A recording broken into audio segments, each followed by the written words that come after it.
Olivia is not a one-dimensional personality. She is not just smart, not just creative, not just sensitive, and not just strong-willed. When I read this chart through Nakshatra MBTI and Enneagram together, what becomes immediately clear is this. Olivia is built as a mentor strategist, a child or teenager whose mind wants meaning, whose emotions want connection, whose creativity wants independence, and whose action system wants precision. And this is where Nakshatra becomes powerful. MBTI tells you the broad cognitive pattern. Enneagram tells you the core motivation, fear, and defense structure, but Nakshatra tells you why that type behaves the way it does. Nakshatra gives the emotional texture, the instinctive intelligence, the karmic style, the body-level expression, the learning rhythm, the hidden wound, and the natural gift. So when I say Olivia maps strongly toward ENFJ with ENTJ and INFJ overlays, and Enneagram 3W2 with strong 8, 9, and 5 influences, I am not saying this casually. I am saying it because the Moon, Mercury, Venus, and Mars are all giving a very clear diagnostic pattern. Let us begin with the emotional body. Moon in Gemini, Punarvasu Nakshatra, Pada 1 in the 9th house. This is the heart of Olivia's emotional intelligence. Moon shows how you feel, absorb, remember, respond, and emotionally process the world. In Punarvasu, the moon becomes adaptive, nurturing, reflective, and restorative. Punarvasu is the energy of return, renewal, and emotional recovery. It is not a harsh placement. It is not emotionally dead. It is emotionally intelligent, but it learns through repeated cycles. Olivia may repeat questions, repeat emotional patterns, revisit the same memory, return to the same conversation, reconnect with old ideas, old teachers, old friendships, or old comforts until something inside finally clicks. This is why her emotional MBTI signature leans strongly toward ENFJ and INFJ. She does not just feel, she interprets feeling. She does not just observe people, she tries to understand the meaning behind their behavior. She may naturally become the child who explains, advises, comforts, teaches, or mediates. She can sense when people are off. She can read moods. She can become emotionally invested in whether people are okay. But because this moon is in Gemini, her emotions are processed through thought, speech, language, and questioning. So for Olivia, emotional regulation often happens through conversation. She may need to talk things out. She may ask why repeatedly. She may want explanations for people's behavior. She may not be satisfied with because I said so. If you shut down her questions, you do not calm her mind. You intensify it. Her emotional body needs meaning. It needs a story. It needs a framework. It needs someone mature enough to say, let us understand what happened. This is a major ENFJ marker, the emotional need to create understanding between people. But the moon alone does not complete the profile. The real intellectual engine is Mercury in Gemini, Ardra Nakshatra, Pada 1, also in the 9th house. Now we move from emotional intelligence to analytical intelligence. Mercury in Gemini is already strong. It gives language, curiosity, wit, adaptability, learning ability, communication, quick thinking, and mental agility. But Mercury in Ardra is not soft Mercury. Ardra is the storm mind. It investigates, disrupts, questions, and cuts through illusions. This is the part of Olivia that may not accept weak answers. She may detect contradictions quickly. She may challenge adults. She may ask questions that seem too sharp for her age. She may be fascinated by technology, psychology, hidden motives, emotional storms, crisis stories, research, media, languages, coding, investigation, or systems that reveal what is really going on beneath the surface. This is why ENTJ enters strongly. Not because Olivia is necessarily bossy all the time, but because her intellect has a command quality. It wants truth. It wants strategy.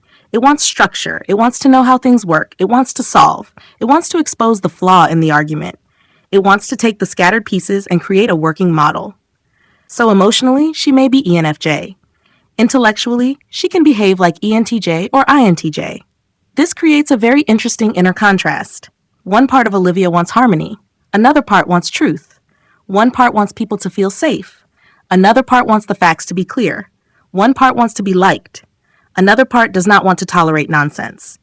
If the adults around her understand this, they can raise a brilliant communicator. If they misunderstand it, they may label her as argumentative, sensitive, overthinking, dramatic, or difficult. She is not difficult. She is complex. Her mind is designed to connect emotional meaning with intellectual truth. Now look at the creative and relational signature. Venus in Aries, Ashwini Nakshatra, Pada 3 in the 7th house with Ketu. This is extremely important because Venus is the ascendant lord for Libra rising. So Venus does not only describe love or art. Venus describes how Olivia projects herself into the world. It shows her relational identity, her creative self-worth, her aesthetic instinct, and the way she seeks connection. Venus in Ashwini is fast, youthful, pioneering, independent, and charismatic. This is not a passive Venus. This is not someone who simply waits to be chosen. Olivia may want to initiate, experiment, lead, try new styles, explore new aesthetics, start projects, build social momentum, and express herself with originality. She may like beauty, fashion, performance, visual identity, design, movement, music, storytelling, social presentation, or anything that allows her to feel fresh, alive, and distinct. This placement strongly supports Enneagram Type 3. Type 3 wants to become excellent.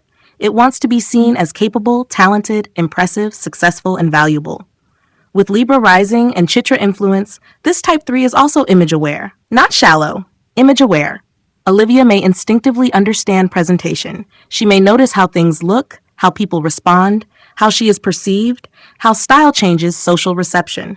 She may want to perform well, be praised, win approval, achieve something visible, and be recognized for her talent. But because Venus is with Ketu, there is also a detachment pattern. She may love something intensely and then suddenly lose interest. She may start a hobby with excitement, then drop it when it no longer feels meaningful.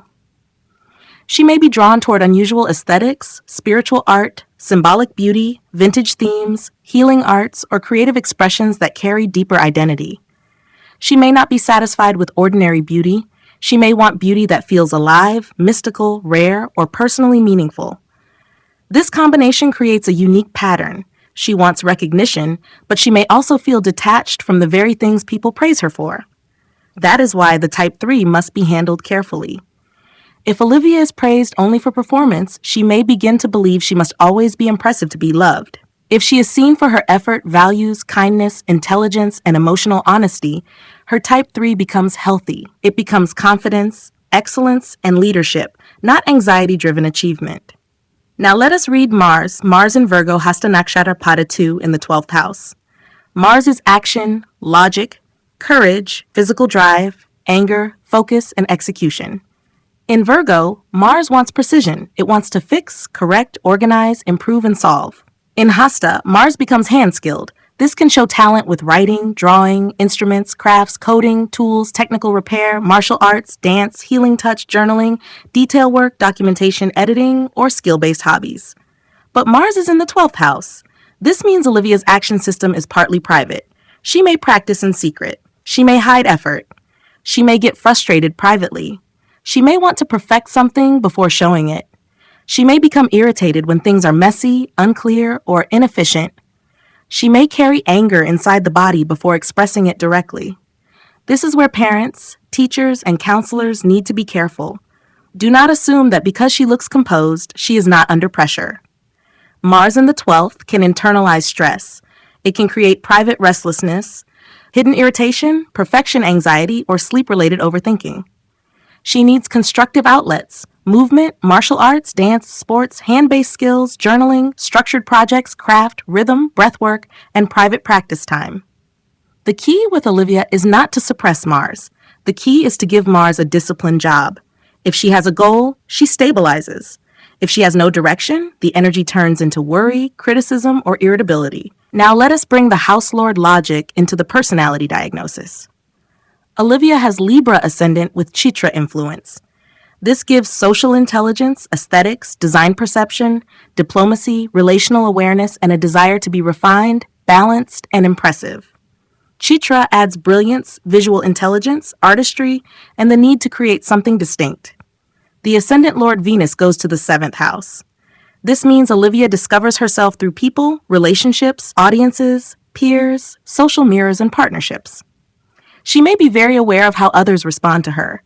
She may learn identity through interaction. She may thrive in environments where she can collaborate, present, perform, negotiate, lead, or be seen. But the 7th Lord Mars goes to the 12th house. This means relationships can also drain her. She may need solitude after social intensity. She may attract strong personalities. She may become unconsciously competitive with peers. She may want closeness, but also need escape. So the personality pattern becomes very specific, socially intelligent, but privately overloaded, warm and relational, but internally sharp, achievement-oriented, but emotionally sensitive, creative and expressive, but perfection-driven behind the scenes. This is why I would not type Olivia as a simple extrovert. Her primary MBTI may be ENFJ, but this is not the loud, always social stereotype. This is a more layered ENFJ, a communicator, mentor, and people reader with strong inner analysis. She has ENTJ intellectual command, INFJ pattern recognition, and ENTP curiosity when she is stimulated. So the final MBTI mapping is primary MBTI, ENFJ. This is the mentor, guide, emotionally intelligent communicator, connector, and growth-oriented personality. Secondary overlay, ENTJ. This is the strategic mind, the truth cutter, the organizer, the decisive intellectual force. Inner overlay, INFJ. This is the private pattern reader, the symbolic interpreter, the emotionally deep observer. Situational overlay, ENTP. This is the playful debater, the questioner, the idea explorer, the one who tests arguments for fun. So if I had to describe Olivia in one line, I would say, Olivia is an ENFJ mentor strategist with an ENTJ mind, INFJ emotional depth, and ENTP curiosity. Now let us move to Enneagram. The strongest Enneagram outcome is Type 3, Wing 2. Why Type 3? Because Chitra and Ashwini both push toward achievement, visibility, distinction, and capability. Venus as chart ruler in Ashwini wants to initiate, stand out, and succeed. Libra ascendant wants social refinement. Saturn exalted in the first house adds seriousness, responsibility, and long-term achievement pressure. Olivia may want to be good at things. She may compare herself with others. She may feel good when praised for competence. She may become motivated when there is a goal, award, public outcome, recognition, or visible standard. But this is not a cold Type 3. This is 3W2 because the moon in Punarvasu wants to help, guide, support, and emotionally connect. She wants success, but she also wants to be liked. She wants achievement, but she also wants relational warmth. She wants to be admired, but also needed. This is the child who may think, if I do well, they will value me. If I help, they will love me. If I am impressive, I will be safe. That belief can become a gift or a wound. If handled consciously, it creates a confident, capable, kind leader.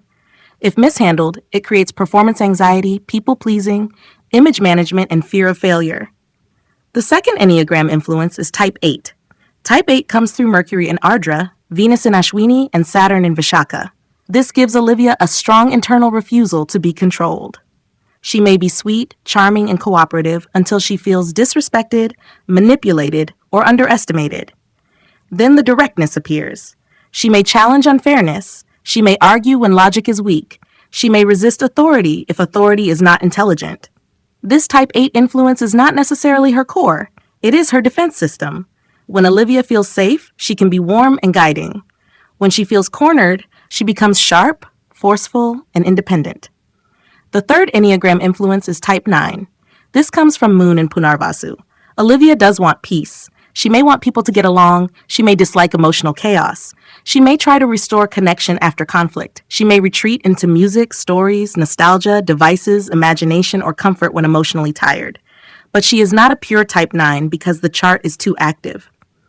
Ashwini, Ardra, Chitra, Vishaka, and Hasta all bring movement, ambition, criticism, action, and leadership.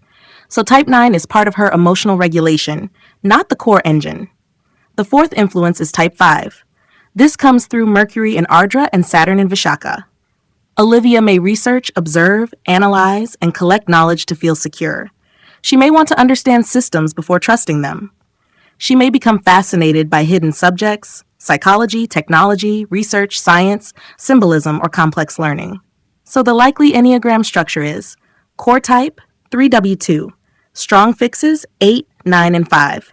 Most likely tri-type, 389 or 359. My preferred final typing is 389, the strategic harmonizer. This means Olivia wants to achieve, wants respect, wants peace, and does not want to be controlled. She can be charming and helpful, but she has power underneath.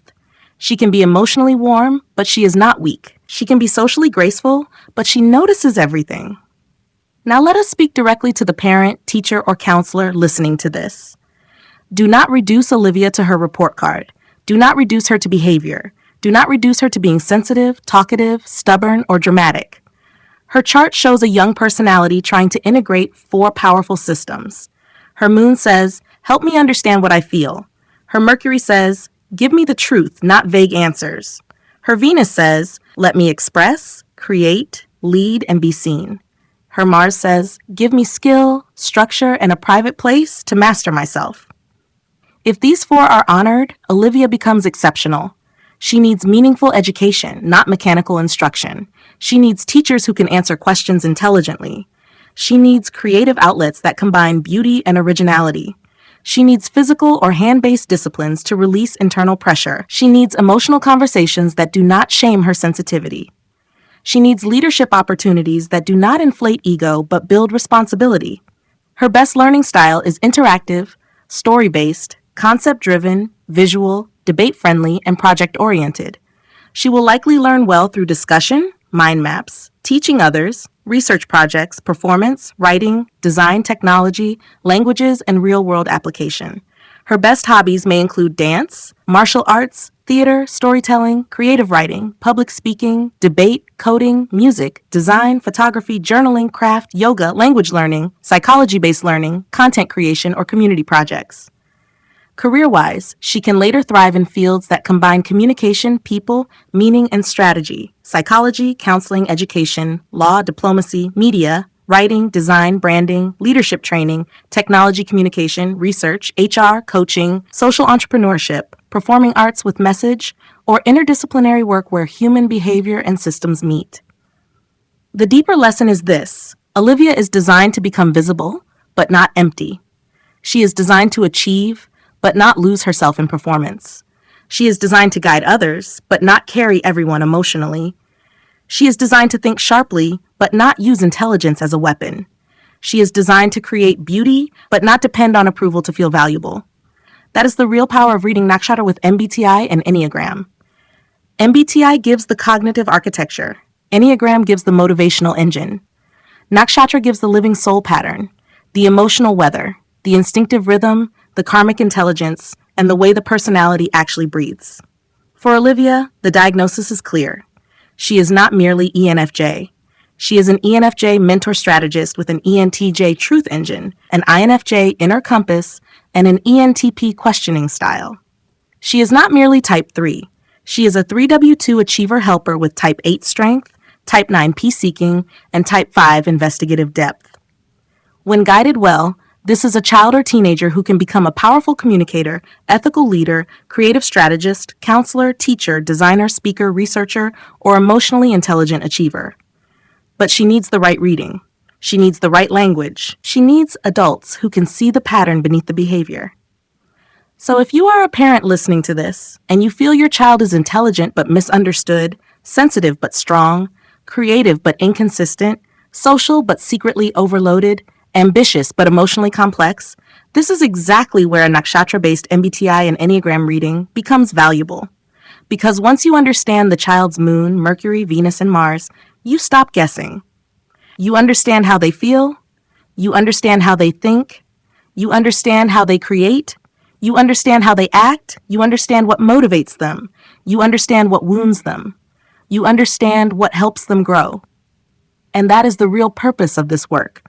Not to label the child, not to box the teenager, but to read the operating system early enough that you can guide them with intelligence, compassion, and precision. If you want a deep MBTI Enneagram Nakshatra reading for your child or teenager, one that maps their emotional body, intellect, creativity, action style, motivation, learning needs, strengths, risks, and best fit growth path, get in touch for a personalized reading that works for your child, not against them.